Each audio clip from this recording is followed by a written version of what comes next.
Good afternoon. Today I'm presenting my annual report for 2021, and this is the annual report. And of course, I'm presenting this report in the light of the very serious developments we have seen in Ukraine with the Russian invasion of Ukraine. The annual report covers our work to strengthen NATO's deterrence and defense, support for our partners, and our adaptation for the future. In the last months, our security environment has dramatically worsened. President Putin's brutal invasion of Ukraine is shocking, but it is not a surprise. NATO shared intelligence publicly and repeatedly warned that Russia was poised to launch a full-fledged invasion of Ukraine. We prepared for the worst, but worked hard for the best. We made every effort to engage Russia in dialogue, but Moscow consistently turned us down and ultimately decided to cut diplomatic ties. Last fall, we also took action to heighten the readiness of our forces, deploy more troops to the eastern part of the alliance, and stepped up our support to Ukraine. This built on NATO's long-standing assistance for Ukraine's forces and institutions. Over the years, allies have trained tens of thousands of Ukrainian troops, provided modern equipment, and supported reforms. The Ukrainian forces are now bigger, better equipped, better trained, and better led than ever before. And they are putting their training and their equipment to use on the front lines with courage that has inspired the world. We have heard the recent statements that Russia will scale down military operations around Kiev and in northern Ukraine. But Russia has repeatedly lied about its intentions. So we can only judge Russia on its actions, not on its words. According to our intelligence, Russian units are not withdrawing, but repositioning. Russia is trying to regroup, resupply, and reinforce its offensive in the Donbas region. At the same time, Russia maintains pressure on Kiev and other cities. So we can expect additional offensive actions, bringing even more suffering. Russia must end this senseless war, withdraw all its troops, and engage in talks in good faith. NATO's core task is to protect and defend all allies. In recent years, we have implemented the biggest reinforcement of our collective defense in a generation, with particular focus on the eastern flank. We also developed new military plans for our deterrence and defense. All of this allowed NATO to respond quickly and decisively to Russia's invasion of Ukraine. We activated our defense plans within hours of the invasion. And within days, we deployed thousands more troops to the eastern part of our alliance, from both sides of the Atlantic, backed by major air and naval power. Sending a clear message: NATO stands strong and united. In 2021, NATO's two newest joint headquarters also became fully operational. Our Joint Force Command in Norfolk, Virginia, focused on securing transatlantic sea lines of communications. And our Joint Support and Enabling Command in Ulm, Germany, supporting the rapid movement of troops and equipment into and across Europe. Throughout 2021, our forces remained ready and vigilant. We sustained missions and deployments, including multinational battle groups, air and naval patrols, and missions in Kosovo and in Iraq. Last April, following close consultations among all allies, we announced the withdrawal of the rescue support mission from Afghanistan. In August, following the rapid collapse of the Afghan political and military leadership, we launched one of the largest airlifts in history, evacuating more than 120,000 people over the course of 3 weeks. Around 2,000 Afghans who have worked for NATO have now been resettled in allied countries.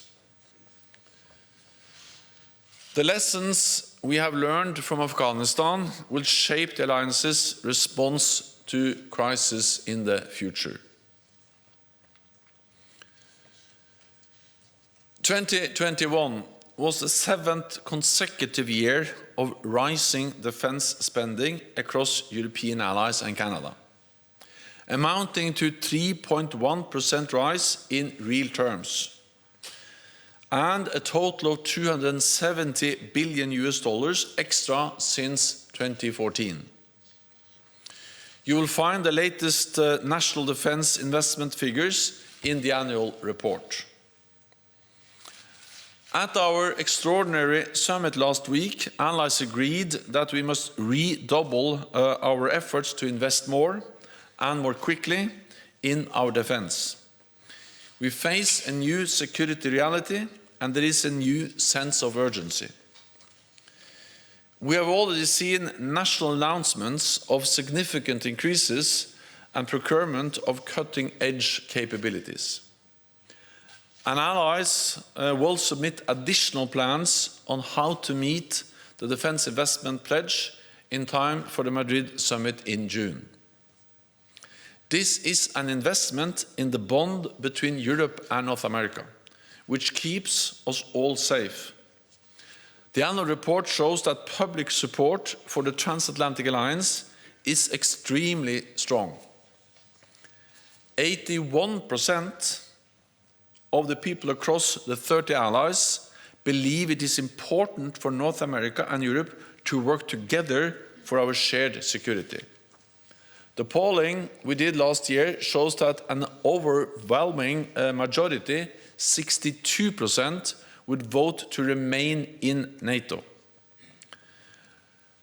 with only 11% saying they would vote to leave. Since then, national polling has shown further increases in support this year. Our polling also shows that a majority of allied citizens consider climate change a security threat.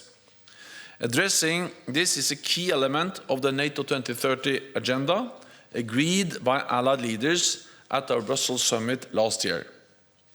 We also decided to increase our resilience, sharpen our technological edge, and strengthen our work with partners around the world. In June, at our summit in Madrid, we will take further steps to implement the NATO 2030 agenda and reset our deterrence and defense for the new security reality that we face. We will also agree NATO's next strategic concept, our guiding document for the next decade. It will reconfirm our core values, our purpose, and our unity, and drive the continuing adaptation of our alliance. In a more dangerous world, North America and Europe must stand strong and united in NATO. And with that, I'm ready to take your questions. Okay, we'll start with Deutsche Welle, lady in the fourth row there. Thanks. Thank you very much. Secretary General, we heard some cautious optimism after the fresh round of talks, negotiations between Ukraine and Russia. However, you just said that Russia has been lying about its intentions. So what is your assessment? Has progress been made? Thank you.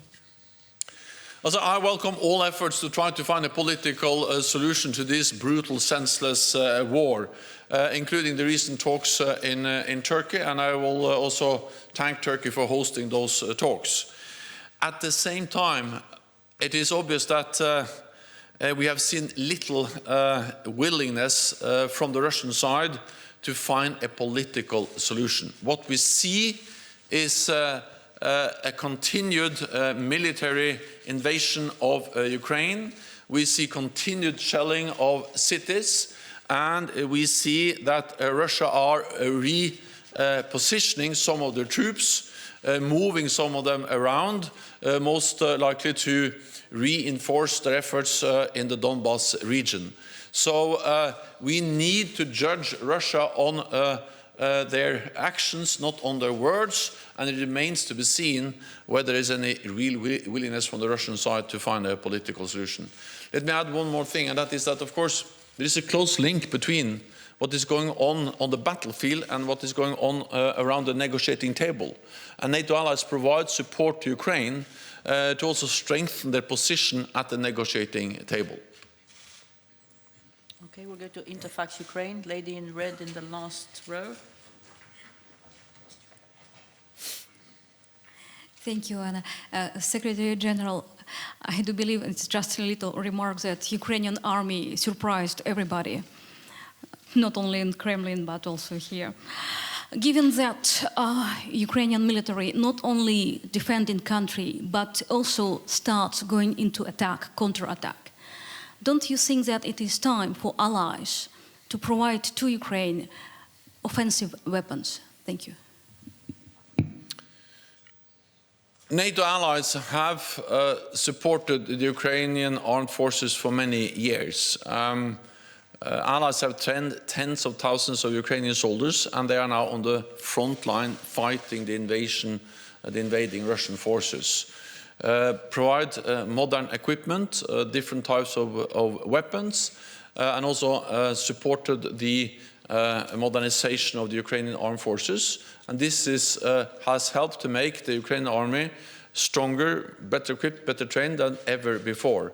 But of course it is first and foremost the courage, the commitment of the Ukrainian soldiers, men and women in uniform, that has enabled them to resist, to stand up against the invading Russian forces. And this courage, the strength, the commitment of the Ukrainian armed forces has impressed and inspired the whole world.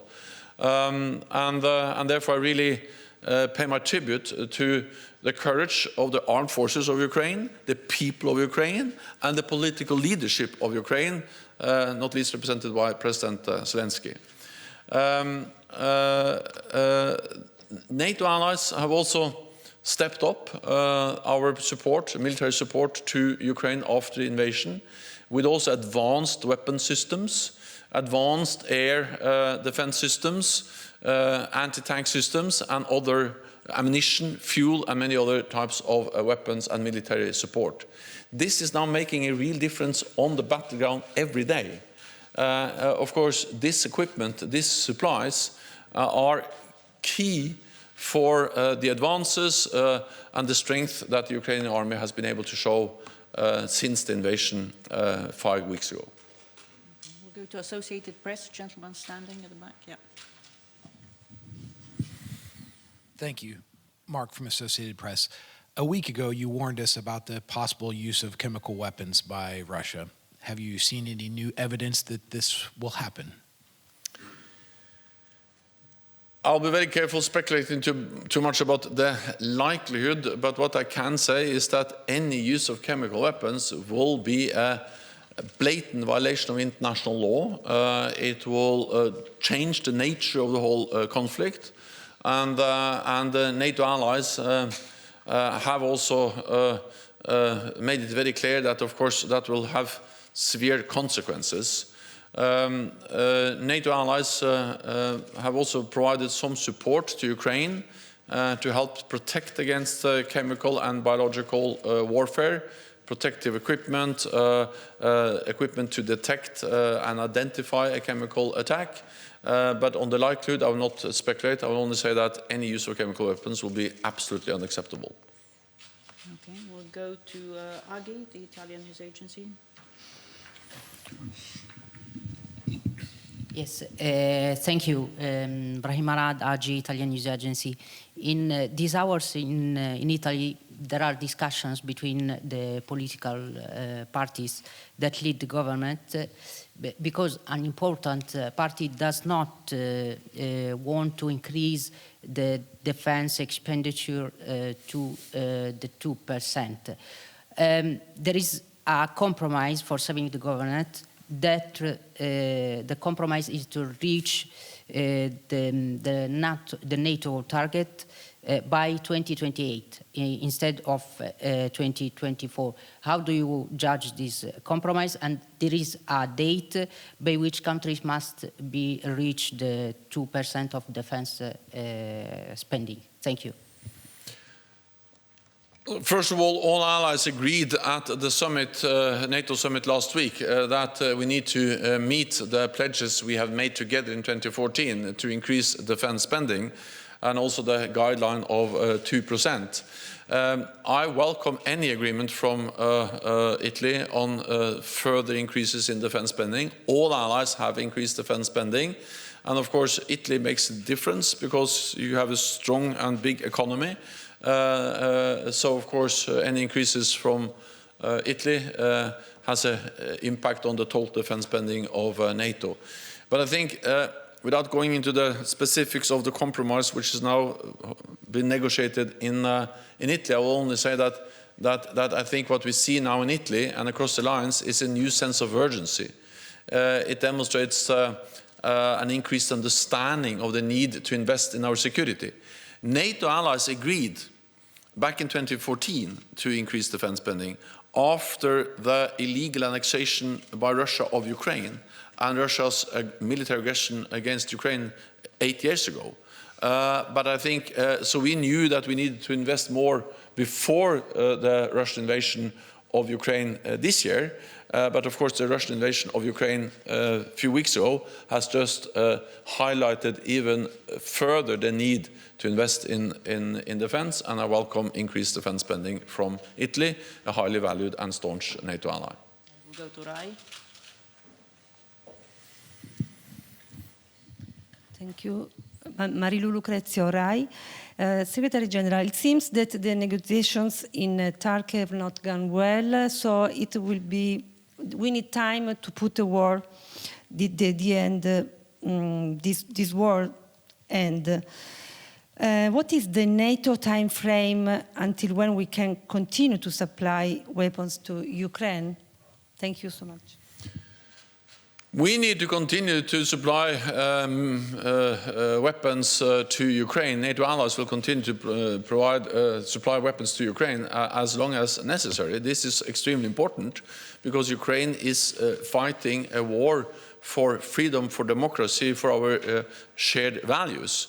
And therefore we have supported Ukraine for many, many years. NATO allies stepped up the support actually before the invasion because we had very reliable intelligence about the likelihood of a Russian invasion as of last fall. And then after invasion, allies have stepped up further, and more allies are now also delivering weapons, military aid, humanitarian financial support to Ukraine. And there was a strong commitment from the NATO summit last week to continue to further support Ukraine, also with military support. And we need to do that because what we see is that Russia continues to pursue a military outcome of the conflict in Ukraine. It is good that talks are going on, but so far we have seen no real change in the Russian main objective, and that is to have a military outcome of the conflict, and they continue to pursue a military outcome. So we need to be ready to continue to provide support to Ukraine. Okay, Ukrainian news agency here. Yeah. Dmitry Shkurko, National News Agency of Ukraine. As it reflected in annual report, one of the core tasks for NATO was to strengthen its maritime posture in the Black Sea. But now we have absolutely practical situation when Russian Navy not only have some kind of maneuver preparing assault operations in Odessa and Nikolaev, but also effectively blocking the cargo ships with the grain in Ukrainian ports. So that my question is NATO going to some kind of review its maritime policies to make it more effective to support the freedom of navigation? Thank you. The Black Sea is of great strategic importance for NATO. We have three NATO allies, which are littoral states, Turkey, Bulgaria, and Romania. And then we have two close partners, Ukraine and Georgia, all littoral states to the Black Sea. So the Black Sea is of great importance for NATO. We also know that the Black Sea and the harbors of Ukraine are also key for the export of grain and food to the rest of the world. So the Russian blockage of Ukrainian ports is not only a big problem for Ukraine, but it's a problem for people all over the world, and it's causing a spike, a high increase in the food prices all over the world. So it is extremely important that this blockage ends, and that Ukraine again is freely allowed to export grain to the world market, to feed people and to reduce prices of food globally. And this, of course, makes the Russian blockage of Ukrainian ports an issue that matters for actually the whole world, for food, for the wealth and the livelihood of people globally. NATO allies are very closely monitoring the situation in the Black Sea, and we are working with also NATO allies are present in the Black Sea. We have the three littoral states. We do air surveillance, and of course this highlights just the importance of ending the war to enable normal commercial traffic in the Black Sea. Polish TV, lady in red. Dominika Czasic, I have a question about Kaliningrad, because we heard a few times in Russian state TV, but not only, that Russia considers plans to explore a corridor to Kaliningrad, and do you consider this as a real threat for Poland? And if I make a question, have a second question about Finland, because just a few minutes ago we realized that Finland will possibly apply for the membership of NATO, and the decision should be taken on the end of May. And could you comment this as well? Thank you very much. Also on Kaliningrad and any land corridor, of course, we are there to protect all NATO allies. That includes also, of course, the Suwalki Gap and both Polish and Lithuanian territory. So to make sure that there's no room for misunderstanding or miscalculation in Moscow about that, we have significantly increased our presence in the eastern part of the alliance. And also NATO leaders, when they met last week, they also started or asked our military commanders for options for how to further and strengthen our presence in the eastern part of the alliance. Because we face a new reality and we need a more long-term adaptation of NATO's deterrence and defense, including the presence in the east. So we are there to ensure that Russia doesn't use Kaliningrad or any other pretext to launch any kind of aggressive actions against any NATO ally. On Finland, NATO has always supported the fundamental right of every nation to choose its own path. And that includes, of course, the right for Finland and also Sweden to decide to not aspire for membership, as has been their policy for decades. And we have totally respected that. But of course, we also will respect if Finland decides to change and to say that we are now ready to apply for membership. This is a Finnish and only a Finnish decision, sovereign decision by a sovereign democratic state to make. We will respect it regardless of the conclusion. Finland is a very close partner.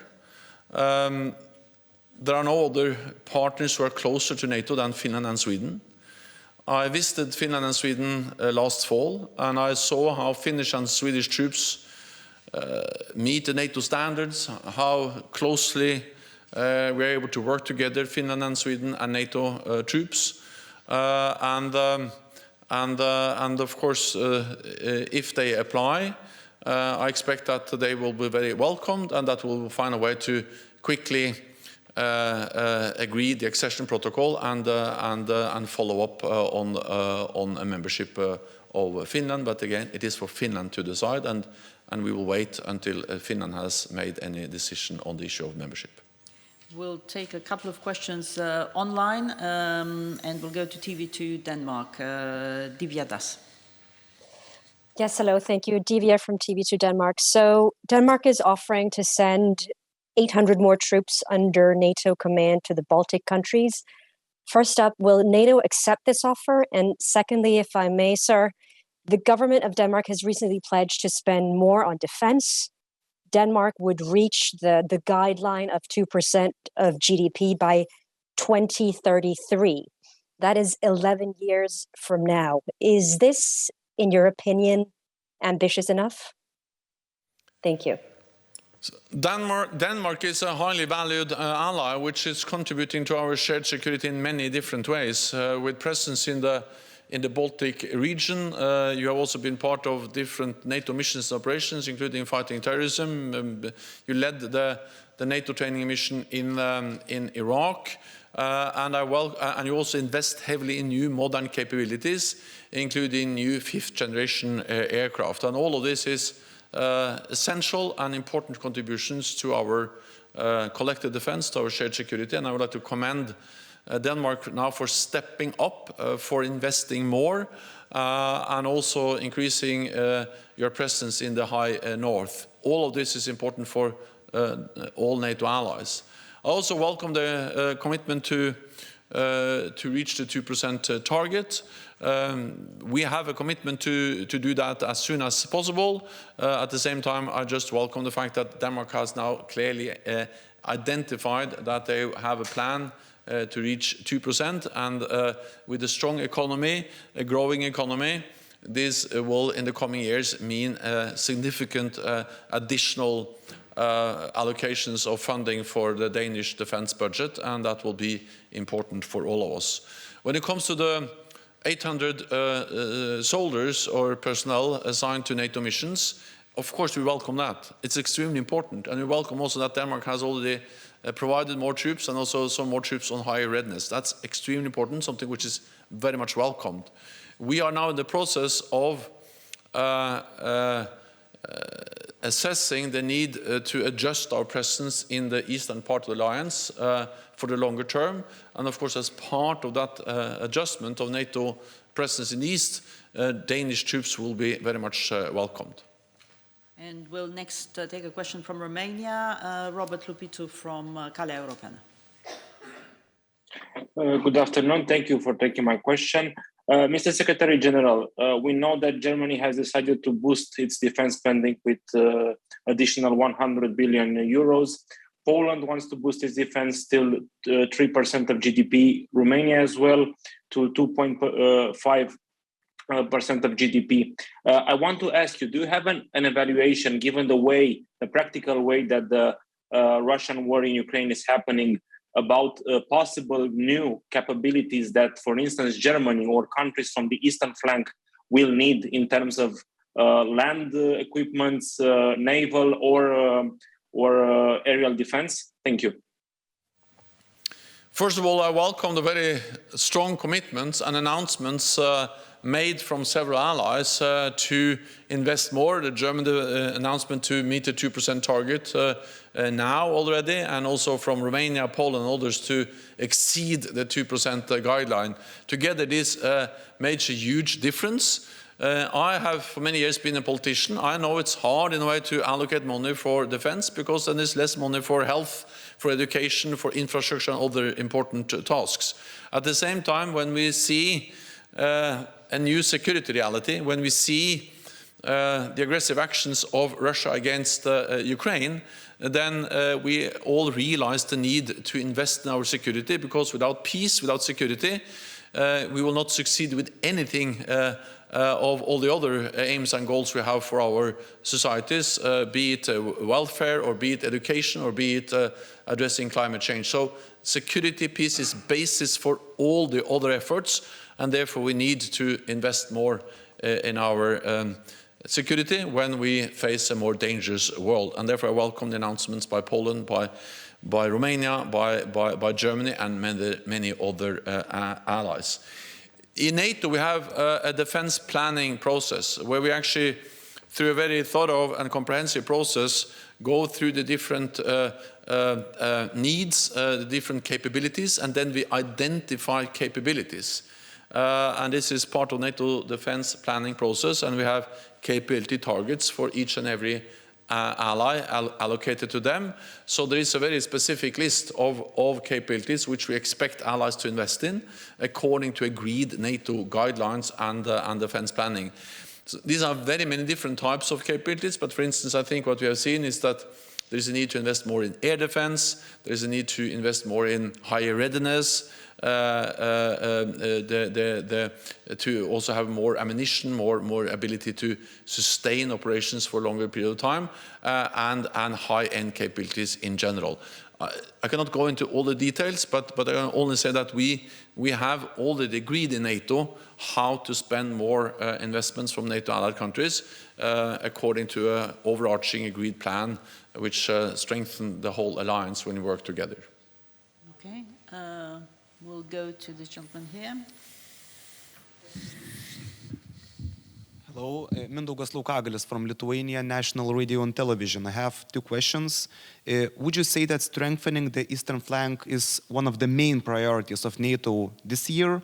And in relation to that, for new capabilities, NATO needs more money, and you said that you welcome. A lot of countries already said that they are going to boost their defense expenditure. But will it be hard to convince other countries in the West, for example, when the economies are facing higher energy prices and a lot of economical issues at the moment? Thank you. What we have seen over the last years is that we have specifically increased the NATO presence in the eastern part of the alliance. And of course that reflects the aggressive actions of by Russia against Ukraine, especially since 2014. And the invasion that took place a few weeks ago just underscores the importance of increasing investments in defense, but also, of course, being especially focused on the eastern flank. That's the reason why we, for the first time in our history, have combated the battle groups in Lithuania and in the older Baltic countries, why we have air policing, more naval presence, and also why we actually starting last fall, and especially after the invasion of Ukraine on the 24th of February, we have increased significantly our presence, doubling the size of the battle groups. We have now 100,000 US troops in Europe. We have 40,000 troops on the direct NATO command, most of them in the eastern part of the alliance. And we have hundreds of thousands of troops across the whole alliance on heightened alert. So yes, the focus has been, and I expect will continue to be, very much on the eastern part of the alliance. Having said that, I think it's important also to underscore 2 points, or to highlight 2 points. One is that our security is indivisible.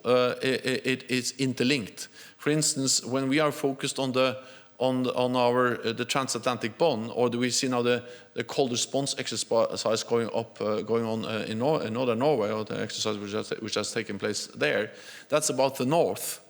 but it's also very much about the link between North America and Europe, protecting the sea lines of communications between North America and Europe.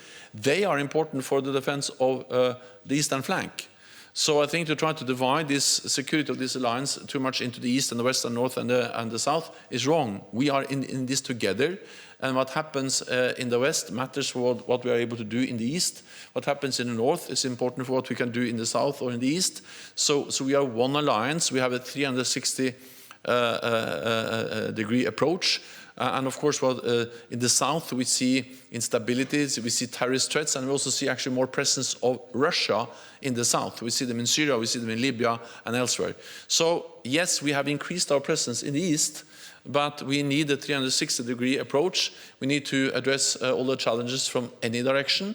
And what we do in one part of the alliance actually matters for the rest of the alliance. And that is also why we now are why we asked our military commanders to have an overall assessment for a more longer-term adjustment of our deterrence and defense in light of the fact that we see a new normal, a new security reality for our alliance. Okay, we'll take two final questions over there. Brussels Morning, blonde lady there. Thanks. Thank you very much, Lailu Mossadit from Brussels Morning. Secretary General, you said that a lot about Afghanistan, result support mission, evacuation, and also lesson learned. As I heard that NATO shared this with every country, including Pakistanis general, but not talking with the Afghan authorities and also with the generals in Afghanistan, because we know the relation between Taliban and Pakistan. If the general from Pakistan gave some lesson learned and some idea, it's always negative for the Afghan side. And I think that also this is like a mistake again, that you are sharing everything with the countries neighboring in Afghanistan, not with the Afghan authorities. And now there is more relation between Taliban, China, and Russia. How do you see the future of this relation between China, Russia, and Taliban? Is there any impact for the NATO with these countries like involved in that? Thank you. I strongly believe that especially the countries in the region, and that includes, of course, Pakistan and China, they have a special responsibility to help to create peace and stability in Afghanistan, and also to prevent Afghanistan from once again becoming a safe haven for international terrorists. And as we have stated all the way, is that we will, of course, continue to be focused on our efforts to fight international terrorism, and including to be focused on how to prevent Afghanistan from once again becoming a safe haven for terrorists to organize, to plan terrorist attacks against our own countries. NATO as an alliance is not present in Afghanistan anymore, but NATO allies are, by providing humanitarian support, helping through different voluntary or non-governmental organizations. Allies are providing significant support, development aid, to try to alleviate the humanitarian catastrophe we may face there, not least because of the risk of food shortages and also the decisions made by Taliban, for instance, to not follow up on the promise they have made to provide education also to girls. So allies are focused, allies are closely monitoring, and allies are calling on the Taliban government to make good on their promises, and we do that despite the fact that NATO as an alliance has ended its military presence in Afghanistan. We will continue to call on them to do so, especially on providing education to girls. Final question from Le Soir. Thank you, Philippe Renier, Journal Le Soir. In the vein of what you've just said regarding the defense spending, do you expect the leaders, the need for the leaders to agree on new targets at the summit, even higher targets for sure? Thank you. So our focus was at the summit we had last week to make sure that we deliver on what we have done, what we have already agreed, the 2% guideline. And of course, the 2% guideline is not a ceiling; it's a minimum. It's a floor. So of course, it's absolutely possible to do more. And we have already seen that many allies, or several allies, have announced that they will spend more than 2%. And based on the numbers published in the annual report, and you can see the different individual numbers for the individual allies in the report, but also based on the announcements we heard last week at the summit, I'm absolutely confident that a big majority of allies will meet the 2% guideline, and more of them will actually spend more than 2%. So allies are moving in the right direction. Allies are investing more than for many years in defense, and this is extremely important because we see that we live in a more dangerous world. Thank you very much. This concludes this press conference. Thank you. Thank you.